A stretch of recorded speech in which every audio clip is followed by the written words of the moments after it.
Before we get started in this first and last, I have two very quick updates. One, I'm not really a fan of drinking right now. I don't plan on drinking for this first and last, just because it's not something I enjoy. I've never been much of a drinker. Aside from some quality H2O, we're gonna be keeping it a bit dry. And the second thing is a reminder that first and last, in by no way, shape, or form, is meant to be taken as a review. Every book is open to be first and lasted. I've done Robert Jordan, Terry Goodkind, Sarah J. Maas, and so many more. I do plan on doing my own book as well. We're just having some fun. I take it back. I take back a lot of what I said about this not being a critical review because I've done some more perusing of this book since first and last out of curiosity of how much I missed out on. This is not something you should read. And you will notice we end up not doing a lot of the predicting because there is no placement of the reader in this story. You cannot predict that which does not communicate with you. This is void of the artistic talent of writing, and if you're someone who has not read the book but is going to disagree with me, please stick around to try and witness me stumble my way through these, I guess passages is the right word. I just am gonna spoil this first and last here at the beginning. This is the worst writing I've ever come across. By far. But for this first and last, we're doing a pair of authors that I know every single person in my audience is aware of without maybe necessarily being a fan. I'm not sure. Kendall and Kylie Jenner. I thought it was Caitlyn. Oh, wow. They just do K names in the family? Is that like a thing? Is Kim a Jenner? She's a Kardashian. How are the Kardashian and how are the Kardashian and Jenners different? Right, but like to the Kardashians and the step-siblings. That's all I wanted to know. Or is it sister-in-law? No, stepsisters. Stepsisters, okay. Cool. That doesn't affect anything in this video. None of that is relevant here. Because they have written what appears to be a science fiction novel titled The Story of Lex and Livia, Rebels, City of Indra. It's a perfectly average science fiction name. I got nothing against that. Gonna give it a fair shot. I wonder if this is like dedicated to their fans or anything. Oh, yeah. Oh, fucking called it.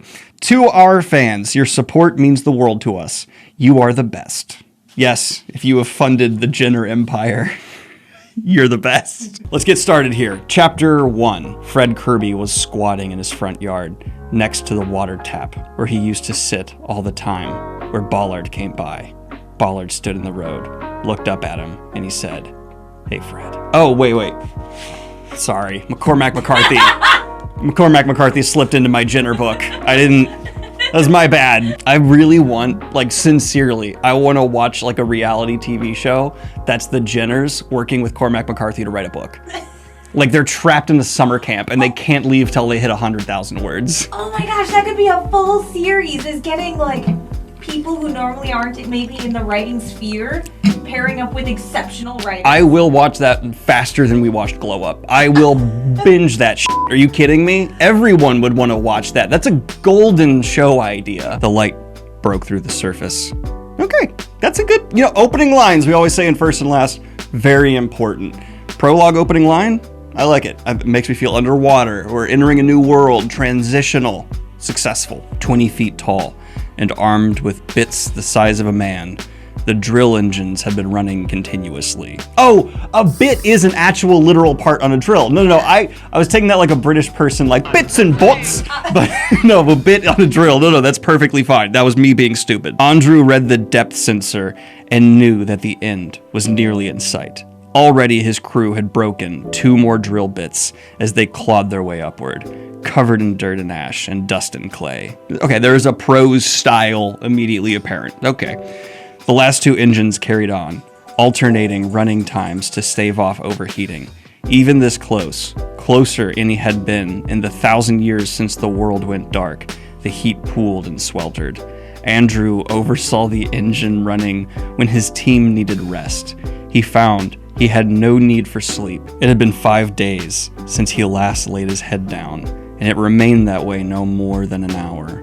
He'd been woken by a breeze, fresh air traveling through an unseen vent, the first taste of fresh air in his life. He'd lived beneath the earth for too long. He would wait no longer. Okay. I get it. Okay, I see what you're going for. There's some real attempts here. My only nitpick, absolutely a nitpick, and this is something that all like speculative fiction authors I think are guilty of. They overestimate how many days a person can go without sleep before they're just a hallucinating mess. Unless we're about to learn that this is like a superhuman of some kind, try and stay up for 72 hours. You will not be coherent. I think there's like a chart that shows like being awake for 72 hours is like the equivalent of having like a 0.09 blood alcohol content level. Like it's nuts how much. And then the saying has been 5 days and he only had an hour of sleep in that time before that. I disagree. Oh yeah, you've done this. 48, maybe 52 hours. Just straight working for 50 some hours. It's almost straight working. I can't say completely because we had travel times between these locations, and it was during the travel times, whether they were like 30 minutes to an hour, I would just immediately crash. But also anytime they were doing setup on set, I just would find a bench and go sleep on it. Yeah. So like going for 5 days straight, like you get to the point where you are so delirious. Yeah. You can't even function. You literally start hallucinating. It's like that's a torture method. Anyway, okay. His crew were loyalists, committed men. Generations upon generations had inherited the conditions wrought by the great catastrophe and the evils it had created. Even his brother had tried warning him off his journey, but Arndu couldn't quit. Did you call him Arndu? Andrew, whatever. It's Arndu. I'm dyslexic. I just screwed up Aemon and Aegon for most thought his pursuits of the overworld mortally foolish. The drill engine pounded at the stone, and Andrew persisted through the unrelenting assault. The light overhead was no more than the size of a fist, and yet it was glorious, though it hurt his eyes. The prose here are wild. It's making me like, as I'm reading the sentence, because this is a cold read, I've not read it before, I keep thinking like, oh, as the natural cadence of the sentences, this, oh no, okay, like there's so much that's like, I'm thinking like, oh, that was the big drop of the roller coaster, and then the sentence is like, and that actually something I learned is called prosody. Oh. It's like the lyrical quality usually applied to poems, but it's also like in novels and stuff how it reads. This is like something I repeat to people all the time, and prosody is caught by this method. Read your story out loud. You will see how f***ed up your sentence is.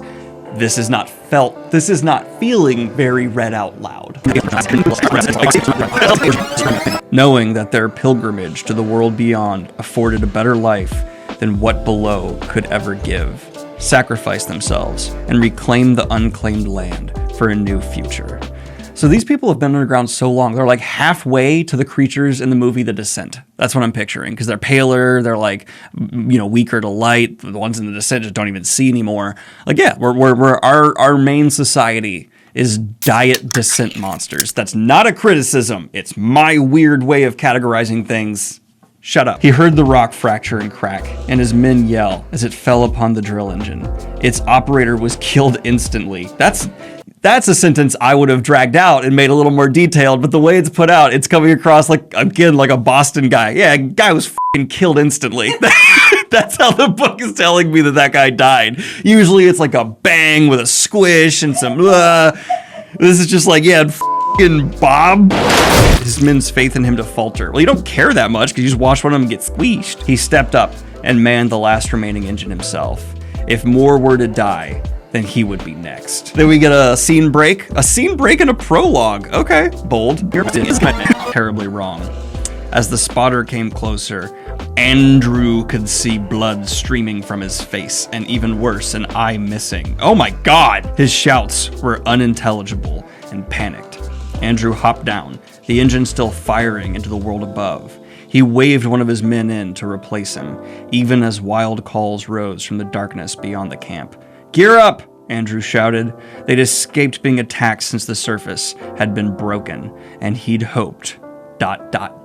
His hope was foolish. He could show them only through action, and testing his might was immensely foolish. God damn, something about these prose is making my dyslexic ass Sci-Fi. And yet they weren't prepared for the force of men who flooded their camp. Yet these men who attacked were not savages or mutants, marred by pollution and interbreeding. Atros? He saw the man who he'd once called brother knife a grunt of no more than 16 cycles. That's all I know about the guy. Like, maybe make someone a character that I care about, but just like that one guy got crushed, and then this 16-year-old gets stabbed. It's a style. It's very much so like, and this happened, and then this happened. It's not doing the placement poetry of the scene. Hopefully that's just a prologue style. Some prologues have very different styles than the rest of the book, and we will see improvement. That's what I'm hoping for. He saw the man who'd breaking bone whenever it landed. His arm cried through the strain. The drill engine hammered away. By the time Atros and his men took the camp, they'd left only 3 men alive, but wounded. All 3 would surely die. None could remain to remember the truth of the attack. Andrew was forced to kneel at Atros' feet. The drill engine was now silent, its operator killed in its chair, his mind reeling, betrayed by his own people, his own brother. The world will not be yours, Atros said. It will be greater than that. Know that your journey was not in vain. Your plans will continue, but you will not see them through. And then, looking to his brother's eyes, Andrew was killed. A knife passed across his throat, and he slumped over as life left his body and soaked the earth. He cast his eyes upward with the last of his energy at the broken ground, a gust passing through it to cool his face, and finally he saw the sky and the hard-worn heavens above. All right, pros and cons of the prologue. I do like a prologue with like a betrayal setup, glimpse into the wider politics of the world before, we jump into the mind of the character who might not even know about all that stuff. I'll give it a 5 out of 10 opening. It's perfectly acceptable, average. I don't judge prologues one way or the other. We have a question in the class. Hi. So question, in terms of structure now, are you just going, because normally you do first chapter, random mid one, and then the last one, but then are you going to read the first chapter of this and the last chapter? What's your structure for this? Oh, or it could just jump straight to the epilogue. There is an epilogue. This could be prologue epilogue. That's kind of bold. What do you think about that? Are you still going to do a middle one then, or are you just going straight to epilogue? Oh, I could do prologue, middle of the book, epilogue. Yeah. I like that. Oh, new structure. Let's go. All right, that means I need to open to random middle chapter. Oh, and we need to guess the protagonist's name. Ooh, I think it's going to start with a Z. No, I think it's going to start with an A. It's going to be like a 1-syllable. It's going to be a vowel start, and it's going to be 1 syllable. That's my guess. Vowel start, 1 syllable. I'm still going for a Z name. Okay, let me get to the point in the random chapter. We're on chapter 11, Special Operations Apprenticeship. Excerpt from the book of Indra, chapter 8. Indra, protecting our great society. The elite soldiers that make up the population control force are painstakingly chosen through a process veiled in secrecy.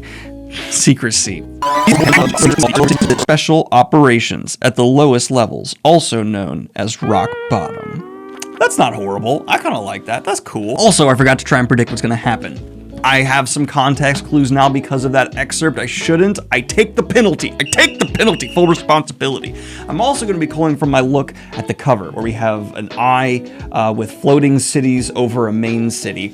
Here's the prediction, right? The people drilling up from the bottom, obviously underneath the city. Those are going to be at first painted as the antagonists. We find out they're good, more of a protagonist situation. And the people who killed Andrew at the beginning were actually kind of in the right to do so, because like Andrew's the leader that got them there, but he was a bad guy. And so when they got to the surface, they did the whole Napoleon thing where it's like, you built this empire, but yeet.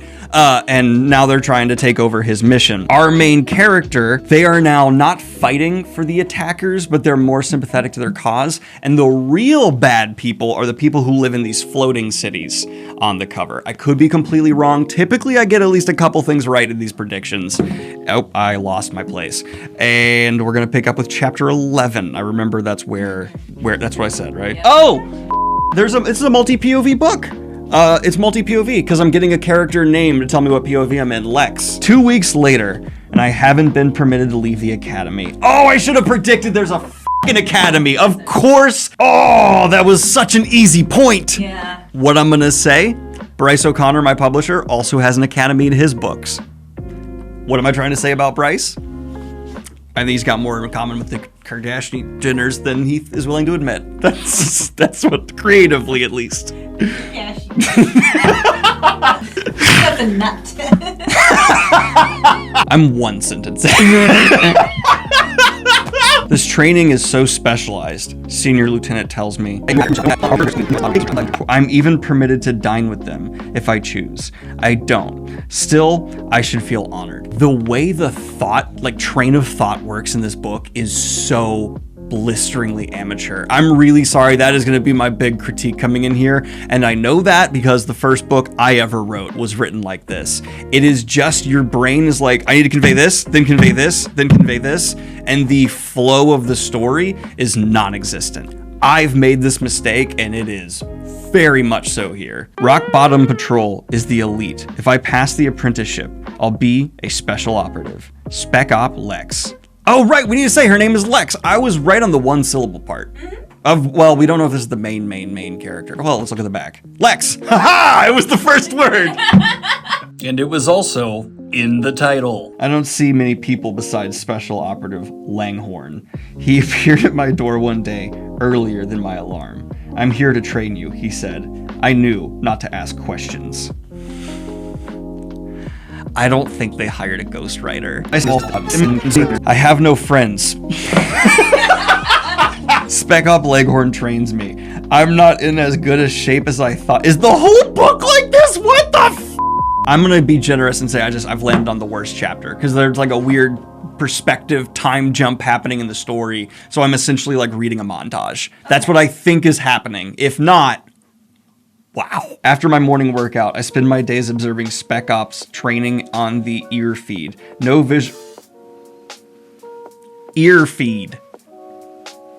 That paints a picture. No visual projections, not yet. I just sit there with my ear feed turned up. I record the team's actions and file my report at the end of every day. I should listen and learn. That's what Longhorn instructed. I'm alone at night too.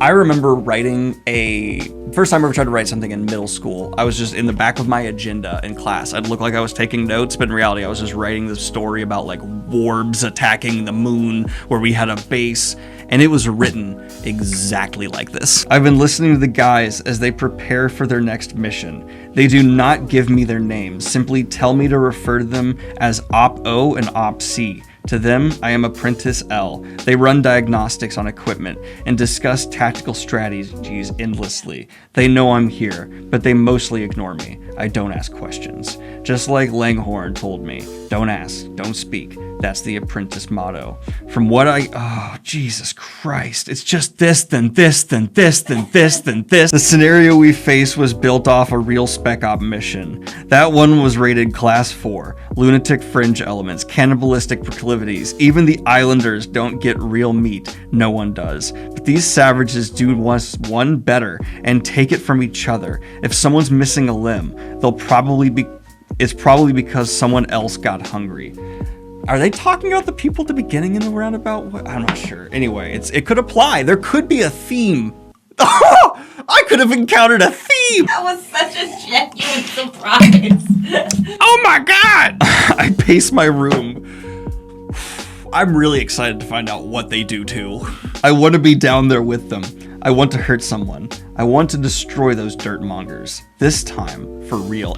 Was my prediction right? Is she about to learn that the dirt mongers that were actually the people we encountered at the beginning are like actually kind of dope? I should be adopted by the Kardashian Jenners. A mountain of stone rises from the void. The map indicates the tunnel should not have ended so abruptly. Transporters rumble through the uncharted blackness. Ahead, they cross the scooter's path, but no one identifies the stolen vehicle for what it is. The mountains grow just... Is there gonna be any dialogue here? That's why I'm thinking in a montage. I have to be in a montage. It's a terribly written montage, but good God, we're in one. The shadow approaches. I'm so close to the monitor projection, I almost bump my nose on it. I feel my eyeballs expanding. What? Does she meet her pupils? Oh my God. We don't know. This might be real. Is that the next sentence better be about something expanding eyeballs. An enemy craft. Nope. That's what it is. Crude blasters attached to the sides, pointed and ready. It's an enemy craft. That's what it is. Okay. I'm sorry. Did they genuinely not know how to say someone's eyes dilated? And they instead said my eyeballs expanded? I will say something very genuine about this book. I have never read anything like it before. It's experimental. Armored craft. Vectoring at -63. I bark before I can stop myself. Aiming to fire. Within a millisecond, the scooter redirects and the video feed goes ballistic with live fire. I bolt up and throw the headset off, my ears splitting with the first barrage of the firefight. My senses can get overloaded easily. It's part of the reason I keep these abilities to myself. By the time I stop reeling, the feed's gone out. End scene. I'm actually kind of in shock. Okay. In between these scene breaks, can I ask you to look up the Goodreads rating of this book? I'm going to guess, because they do have a lot of fans, 3 out of 5 stars. Fortunately, there be a place where you can learn to avoid these simple mistakes that that up. That's right, today's video is brought to you by Squarespace, the all-in-one platform that is here to help educate and encourage entrepreneurs online today. Whether you're just starting out or managing a growing brand, Squarespace makes it easy to create a beautiful website, engage with your audience, and sell anything from products to content to time, all in one place on your terms. Take it away, Smeagol. Not only can you learn the tips and tricks of the trade, you filthy hobbitses, but they are jam-packed with precious features to help Smeagol get his business off the ground. Their asset library allows you to upload, organize, and access all of your content from one place. Enough of that.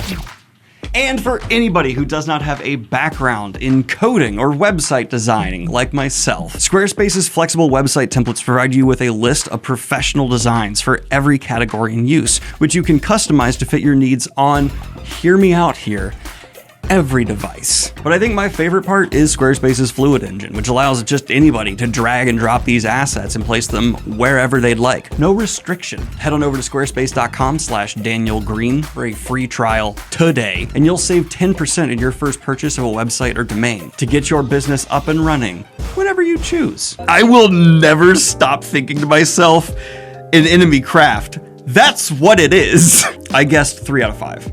It is a 2.87, and it's listed, there's 3 people, Kendall Jenner, Kylie Jenner, and co-author, in parentheses, Maya Sloan. I wait by the monitor as why is this a scene break? Like, what about the transition from that moment to this moment justifies the scene break over her going from like, I'm at the, what the, I wait by the monitor as patiently I can to hear from O and C. Instead, Langhorn buzzes in on my ear feed and says, I told you not to speak.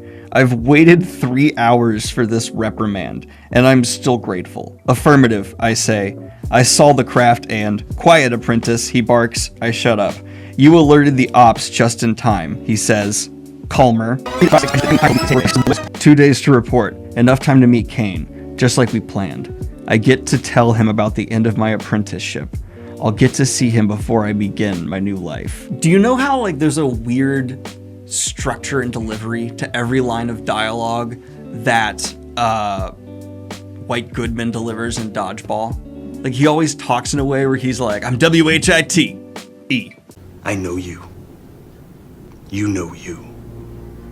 And I know you know that I know you. Like, and he always says things like in a weird perspective in person. He's the narrator I picture for this. I don't know why. Okay, I'm not sure where you're going with this. Well, I'm not sure where you're going with this. That's what I just said. Well, that's what I'm saying to you. All right? Touche.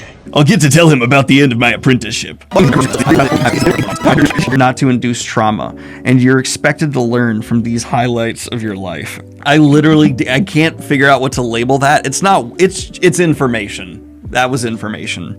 So you know how like a lot of times people say you can learn a lot by seeing mistakes? If you want to learn to avoid a lot of writing mistakes, absolutely read this book and read it out loud to yourself. I've been circling the same ground since I got here, unable to get a glimpse past its border. I can only imagine how far his childhood estate stretches. I just realized I picked up like farther ahead in the page. I'm fine. Wanna fucking stop saying the word I and the. I punched in the code he gave. The box buzzed and popped open. I locked the door behind me and sat on the cold steel floor. Heart thumping wildly, I tapped my wrist, put my thumb tip to my pulse, inserted the chip, and closed my eyes. I want to like rewrite everything I've ever written to make sure it does not come across like this. I killed time walking. Oh my god! Once you see it, you can't unhear it. I find a makeshift campsite, bedding, a supply of wafers. Kane spends a lot of time here. I can tell. Probably even slept here sometimes. I don't understand anything. I actually gave A Court of Thorns and Roses a lot of credit when I was reading it for like each scene I jumped into, I was immediately placed in. And like there is an artistry to its writing. This is... now after I've read this much of chapter 11, I don't know if that's just the way the book is written or not. And if even, no huge chunk of your book should be written in that way. Okay, we are approaching some dialogue, and I'm really hoping that improves the situation. It did not. I'm actually going to just jump ahead to the dialogue because I'm afraid of how bad I'm making this book look. I'm like kind of offended. I don't know why, but I feel weirdly offended. Can I make you feel a little better? Yeah. You're only going to be reading 3 chapters. Wow, she says, looking at a spiky sculpture made of ration forks. Kane did this? He was always ... different. Why are you here, I say? Isn't that the question I should be asking you? In case you haven't picked up on it, my family is very, very, very important. Therefore, I matter. I start for her, and she backs up, eyes wide. Stop, she says, her voice catching. Kane, Kane! I'm so close. She's shrinking back. Where's Kane? I ask. Get any closer to her, and we be cohabitants. I didn't stumble over that. My brain refused to process it. Can you read it one more time? Yeah. Where's Kane? I ask. Period. Get any closer to her, and we'd be cohabitants.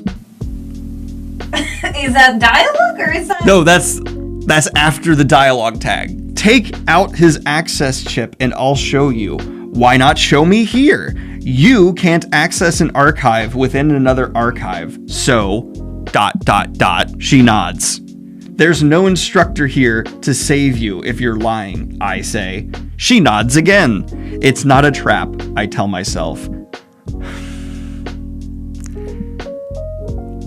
I so vividly understand what the art of writing is right now. I'm back in the archive access room, getting up from my resting position. Cassina stands too, right across the room from me, both of us holding the archive access chip. How'd you find me? I ask. She grins. Indra has its way of finding you all, even if you didn't stray that far. Everyone talks like this. There is a very clear beginning and end to every thought. I am going to state what I think you are doing, and I am going to say my current problem with what I think you are doing. Okay, I'm gonna restart that and just read it in the most natural way I can. I'm gonna really try for this. She grins. Indra has its way of finding you all, even if you didn't stray that far. Don't you get that by now? My security placement grants me total access, whereas yours grants you a one-way trip core low. That's how people talk. She thinks her life is all sweet. Out here in the real world, somehow she has more control. How'd you get a copy of it? I ask her. She just stares at me. Where is he? Tell me. She reaches into her pocket and holds out another access chip. Put this in, and you'll see for yourself. It's another of Kane's memories. You first. I'll only have one. It's hard enough sharing this with you. I don't want to share it with you. I had this actual fear starting this video where it's like punching down too easily in a way. I was like, obviously this is written for a cash grab, but it's gonna have its fans. And I was gonna be like, man, I'd feel bad. It is so egregiously low effort and bad that I now don't feel like I'm punching down. This is abhorrent. I hold out my upturned palm. She drops the chip in my hand, pinching her lip at the thought of touching me. Using the chip could be dangerous for all those reasons, but most of all, I fear that learning the truth may be the most dangerous thing of all. But it's Kane, so I have no choice. Is that the end of the chapter?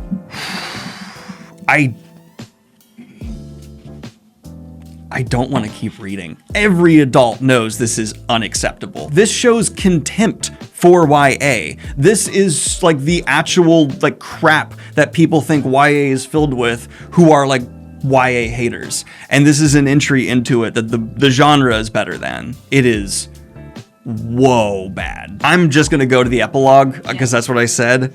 And I want you to know, when you're ending your book, you shouldn't change perspectives like a ton of times. This changes perspectives in the 2 pages of the epilogue. If you kind of don't discount, if you discount all the page breaks in it, this changes perspectives 1, 2, 3, 4, 5, 6 times. Ow! Ow! Ow! Livia. There are no crowds or well-wishers. They are fighting for their lives. They're fighting for us. Just on the other side of the secret rebel base entrance, a squadron of PCF Rock Bottom Patrol Lex can hear, even from this distance, battling with rebels that have saved our lives and changed them forever.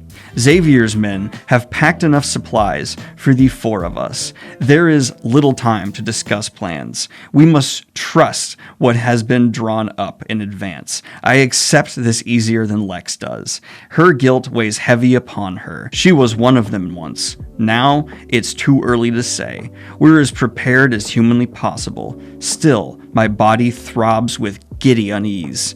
Just pretend we're going to Paradise Island, says Kane. Lex is already ahead of us, leading the way to the hidden tunnel. She doesn't like the sight of us together. Our group is only 4 now. She will have to get used to it. This resistance won't stand forever. The PCF won't stop hunting us. But I will try and do as Kane says, as hard as that will be, even if... I'm trying to just burn through it. It's... whoa. Our way to party with the hubbies. That's all. Drink too much and lie in the sun. If you think that, then it will be easy. His smile is for my comfort. I still feel something join the uneasy excitement. Something that, in all planning, I have not felt until this moment. In the face of despair. Lex. Next point of view. I check my wrist monitor. 80 feet to the entryway. Promise me you won't make rash decisions. You'll work with the team, Xavier says. Promise me, Lex, that you won't do anything crazy. Dialogue. He has none of his sister's charm or understanding. He is a blunt force, with the hands of a surgeon, I guess. There are complexities within us all. This journey to the Outlands will be a learning experience to us all. I can try, Xavier. That's all I can do. He stares at me, then just for a second, he does. That gave me more feeling than anything else I've experienced in the last hour. He smiles. I smile back. No promises. I won't kill him. Livia. 42 more feet, she tells us. Her voice seems to travel past us and keep going, perhaps to the very end of the tunnel. There are some things that cannot be planned, I think. Some things for which you can never prepare. I have a sister now. She agrees, easily, and is stubborn, possessive and reckless. She is my only family for now. She will grow to like me. Lex, Kane, Xavier, before I meet them, I thought I was doomed to be a proper young failure. Now, I feel ready to be what I'm meant to be. Lex. We're just jumping back and forth between Lex and Livia. What's even happening between... 25 more feet, I announce. We're almost there.